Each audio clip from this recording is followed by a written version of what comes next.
প্রার্থীটাকে দেখেন, প্রার্থীর যোগ্যতা আছে কিনা, সততা আছে কিনা, সাহস আছে কিনা, একা লড়াই করার মতন নেতা কিনা, সেইটা দেখেন। খালি মার্কার উপর ভর কইরা অনেকেই দুলতে দুলতে এদিক যায় আর ওদিক যায়। এই দুলুন্না প্রার্থী দিয়ে কাজ হবে না।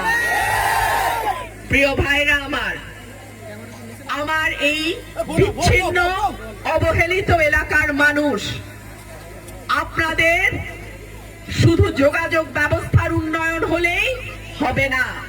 স্কুল, কলেজ, শিক্ষা প্রতিষ্ঠান, মাদ্রাসা, মসজিদ, মন্দির, প্রতিষ্ঠান যেগুলো আছে, যতটুকুই আছে, সেগুলোর সংস্কার করা, সঠিক লোক নিয়োগ দেয়া এবং সরকারি যেই সুযোগ সুবিধাগুলো আছে সেটা কিন্তু সরকারি দলের এমপি হোক আর বিরোধী দলের নির্বাচিত এমপি হোক, বরাদ্দ কইলাম সমান। এমপি যদি পকেটে না ভরে আর চামচারা যদি না খাইয়া ফেলে, তাইলে কইলাম এলাকার উন্নয়ন শতভাগ সম্ভব। ইনশাআল্লাহ স্কুল, কলেজ, মাদ্রাসা সহ যে প্রতিষ্ঠান আছে সেইখানে যাতে বরাদ্দ ঠিক মতো পৌঁছায়, কাজ হয়, উন্নয়ন হয়, আমি দেখব। আমাদের সরকারি হাসপাতাল বা স্বাস্থ্য সেবা যেটাই হোক, এলাকায় এলাকায় পৌঁছায় না। একটা ভাঙ্গাচোরা স্বাস্থ্য কেন্দ্র হয়তো আছে, কিন্তু ডাক্তার নাই, ওষুধ নাই, মেশিন নষ্ট, এখানে কি আমার লাভ কি, ফায়দা কি? সেই তো আমার চাইতে হয় উপজেলা কিংবা জেলায়। তাইলে আমার এই প্রত্যন্ত অঞ্চলের মানুষ, তাদের চিকিৎসা হবে কি করে? এই কথাগুলো যদি কোনো প্রার্থীর মাথায় না থাকে, তাকে দিয়ে কিভাবে উন্নয়ন সম্ভব? তাকে দিয়ে কি করে এলাকার সাধারণ মানুষের সেবা করা সম্ভব? এই প্রত্যন্ত এলাকায় আমি বারবার এসেছি বুঝবার জন্য যে কি করা যায়, কিভাবে সরকারি সমস্ত সুযোগ সুবিধা সেবা এই এলাকার মানুষের কাছে পৌঁছায় দেয়া যায়। প্রিয় ভাইরা আমার, আমি যদি এমপি নির্বাচিত হই, আমার প্রতিশ্রুতি হলো সরাইল, আশুগঞ্জ এবং বিজয়নগরের দুটো ইউনিয়ন, মোট 19টা ইউনিয়নকে আমি মডেল ইউনিয়ন, মডেল এলাকা হিসেবে গড়ে তুলব।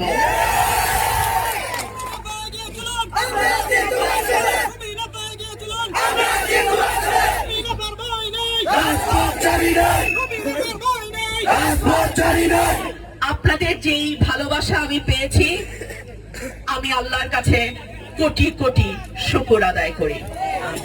আপনাদের আরেকটু সহযোগিতা আমি চাই। নির্বাচনের আর মাত্র 10টা দিন। মারা আমার, বোনরা আমার, আপনারা ঘরে ঘরে যাবেন। আমার কিন্তু কোনো দল নাই, আমার কিন্তু কোনো দলীয় কর্মী নাই। আপনারাই আমার বোন, আপনারাই আমার পরিবারের সদস্য, আপনারাই আমার কর্মী। আপনারা ঘরে ঘরে যান, মা বোনদেরকে বলবেন একটা ভোট আমরার মুখের দিকে চাইয়া হাঁস মার্কায় দিয়েন। এরপরে যদি আমি কাজ করতে না পারি, 5 বছর পর আমি আপনাদের কাছে আর মুখ দেখাইতে, ভোট চাইতে আসবো।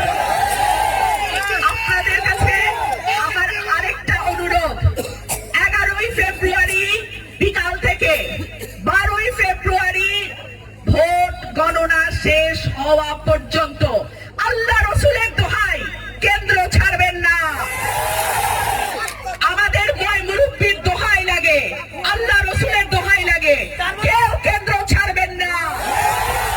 আবার একটা হাঁসও যেন কোনো শেয়াল নিতে না পারে, আবার একটা ডিমও যেন কোনো বেজিতে না নিতে পারে। আপনারা পাহারা দিবেন তো? আপনারা যদি 2টা দিন আমার ভোট কেন্দ্রটা পাহারা দেন, আগামী 5 বছর ইনশাআল্লাহ আমি যদি জীবিত থাকি, সুখে দুঃখে, বিপদে আপদে, কষ্টে আনন্দে আপনাদের সঙ্গে থাকবো, আপনাদের পাশে থাকবো। আমি আপনাদের মাটির সন্তান, আপনাদের সঙ্গেই আমি থাকবো ইনশাআল্লাহ। মুরব্বিয়ান, আমার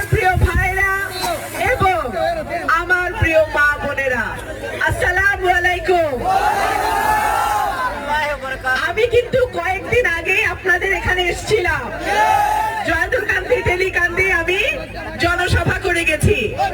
সেইখানে আমি বলেছিলাম, আপনাদের ভোটে আল্লাহ যদি আমাকে সংসদে পাঠায়, ইনশাআল্লাহ আপনাদের জয়দুরকান্দি থেকে টেলিকান্দি, টেলিকান্দি থেকে শুরু করে ওই পারে ওরাইল পর্যন্ত ব্রিজ করে দেওয়া, রাস্তা করে দেওয়া আমার দায়িত্ব। আমি যখন আজকে নৌকা পথে আসছি, প্রায় 1.5 ঘন্টা সময় লাগে নৌকায়। আমি জিজ্ঞেস করছিলাম সহজ কিভাবে হয়, তখন আমাকে বলে দিল এইভাবে যদি রাস্তাটা যায় তাহলে সাধারণ মানুষের উপকার হয়। প্লাস যদি এখান থেকে পাকশিমুলের দিকে, ঠিক না, পাকশিমুলের দিকে যদি আমরা আরেকটা রাস্তা করতে পারি, তাহলে আর এই জায়গাটা নদী দিয়ে বিচ্ছিন্ন এলাকা থাকবে না।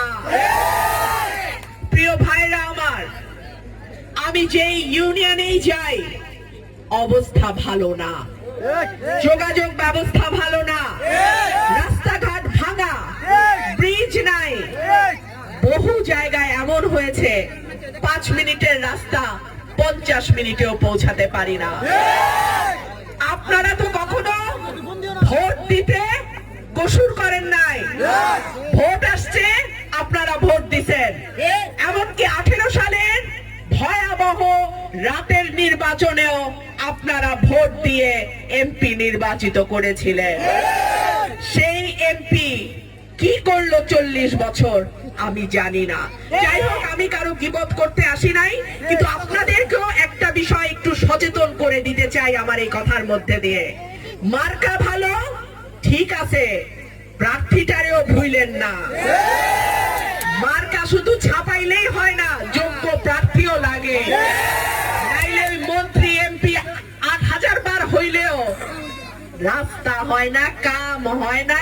এই যে কইতেছিল প্রসূতি মা রাস্তায় মারা যায় বাচ্চা জন্ম দিতে গিয়ে, অসুস্থ বৃদ্ধ বাবা আমার, চাচা আমার, উনারা আরো অসুস্থ হয়ে যায় হাসপাতালে যাইতে যাইতে। সুতরাং এনারা সেই রাষ্ট্রপতি জিয়াউর রহমানের জাতীয় দলের বিএনপি কিন্তু করতো।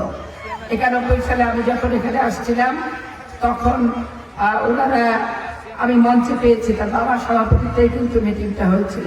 এখানে বিজনেস মেম্বার, আক্তারুল মেম্বার, তারপরে আমার সাথে সার্বক্ষণিকভাবে ফোনে যারা যারা যোগাযোগ করে, এই মঞ্চে সবাই উপবিষ্ট আছে। আমার সম্মুখে উপস্থিত আমার এলাকার শ্রদ্ধা ভাজন